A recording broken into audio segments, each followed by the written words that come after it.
पुरानी हवेली कई दशकों से खाली खड़ी थी। उसकी शान और शौकत और खूबसूरती धीरे धीरे समय के गुजरने के साथ खत्म हो रही थी। जो कभी खूबसूरत घास का मैदान था, वह अब झाड़ियों से भरा हुआ था। रंग फीका हो चुका था और खिड़कियां खाली आंखों की तरह वीरान मंजर की तरफ देख रही थी। इस खौफनाक मंजर के बावजूद दोस्तों का एक समूह घर की तलाश करने का फैसला करता है। वे सब उसके राजों को जानने और अपने खौफ का सामना करने के लिए बेताब थे। जब वे घर के करीब पहुंचते हैं तो उनकी रीढ़ की हड्डी में एक ठंडक की लहर दौड़ जाती है। हवा ठंडी महसूस होती है और पेड़ों के बीच एक बेचैन धुन सरगोशी करती है। समूह में 5 दोस्त शामिल हैं। एलेक्स, जो बहादुर और साहसी है। एमिली, जो शक करने वाली है। मैट, जो सनसनी का मातलाशी है। सारा, जो अलौकिक पर विश्वास रखती है। और जैक, जो तर्क संगत सोच वाला है। घर में दाखिल होते ही उन्हें एक बासी खुशबू और देखे जाने का एहसास होता है। उनके कदमों के नीचे पुरानी लकड़ी के फर्श की चरमराहट खाली हॉल में गूंजती है। जब वे तलाश करना शुरू करते हैं तो अजीब आवाजें सुनाई देने लगती हैं। दरवाजे खुद ब खुद खुलते और बंद होते हैं और कदमों की आवाजें हॉल में गूंजती हैं। पहले तो उन्होंने इसे घर के बोझल होने के तौर पर नजरअंदाज किया, लेकिन जल्द ही उन्हें एहसास हुआ कि कुछ गलत है। एमिली का फोन गायब हो गया और मैट की जैकेट एक कमरे में फटी हुई मिली। ये तब तक नहीं हुआ जब सारा बाथरूम गई और वापस नहीं आई कि उन्हें एहसास हुआ कि उनमें से एक गायब है। दोस्तों, हमें सारा को ढूंढना होगा, एलेक्स ने तशवीश के साथ पुकारा। उन्होंने घर को ऊपर से नीचे तक तलाश किया। उसका नाम पुकारते रहे, लेकिन कोई जवाब नहीं मिला।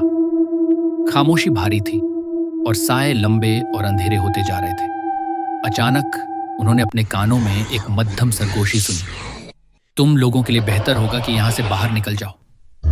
दोस्तों ने एक दूसरे की तरफ बेचैनी से देखा कि अब क्या करना है। जैक ने उन्हें यकीन दिलाने की कोशिश की कि यह सिर्फ हवा या उनका तसव्वुर है, लेकिन अंदर ही अंदर वो जानते थे कि कुछ गलत है। जैसे जैसे रात गुजरती गई, दोस्त एक एक करके गायब होने लगे। मैट एक अजीब आवाज की तफ्तीश करने गया और वापस नहीं आया। एमिली मैट को ढूंढने गई और वो भी गायब हो गई। एलेक्स और जैक अकेले रह गए। उनके दिल खौफ से धड़क रहे थे। जैक ने सरगोशी की। उसकी निगाहें अंधेरी राहदारी पर घूम रही थी, लेकिन एलेक्स ये जानने के लिए परवेज़म था कि क्या हो रहा है। वो घर में और अंदर घुस गया। उसकी टॉर्च दीवारों पर खौफनाक साएं डाल रही थी। जैक उसके पीछे चला। उसके हवास चौकस थे। जैसे ही उन्होंने एक मोड़ लिया, वे एक पोशीदा कमरे में ठोकर खा गए। अंदर उन्होंने कदीम नवादरात का एक सिलसिला और दीवारों पर कंधा अजीब अलामत पाए। अचानक लाइट्स झपकी और कमरा अंधेरे में डूब गया। अंधेरे में एलेक्स ने अपने इर्द गिर्द एक मौजूदगी महसूस की। उसने जैक की खौफजदा चीखें सुनी और फिर खामोशी। जब लाइट्स वापस ऑन हुई, जैक गायब हो गया था। एलेक्स अकेला था। घर के दम घुटने वाले माहौल से घिरा हुआ था। वह जानता था कि उसे फरार होना है, लेकिन उसकी टांगें भारी महसूस हो रही थीं, जैसे वह जगह पर जड़ी हुई हो। उसके कान में सरगोशी तेज हो गई। तुम्हें सुनना चाहिए था। जैसे ही उसने भागने के लिए मुड़कर देखा, उसने अपने दोस्तों के चेहरे उसे घूरते हुए देखे। उनकी आंखें कोयले की तरह काली थीं और उनकी जिल्द मौत की तरह पीली थी। एलेक्स चिल्लाने की कोशिश कर रहा था, लेकिन उसकी आवाज उसके गले में जमी हुई थी।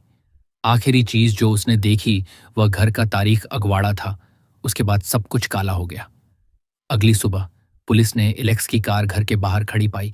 इंजन अब भी चल रहा था। घर खामोश खड़ा था। उसकी खिड़कियां खाली आंखों की तरह वापस घूर रही थीं। पुलिस ने घर की तलाशी ली, लेकिन एलेक्स या उसके दोस्तों का कोई निशान नहीं था। घर खड़ा रहा, अपने अगले शिकार का इंतजार कर रहा था।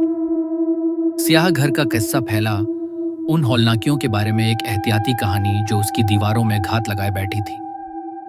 लेकिन कुछ कहते हैं कि कुछ रातों को जब चांद पूरा होता है, आप अब भी एलेक्स और उसके दोस्तों की चीखें सुन सकते हैं, जो हमेशा के लिए घर की भूल भुलैया की राहदारी में फंसे हुए हैं।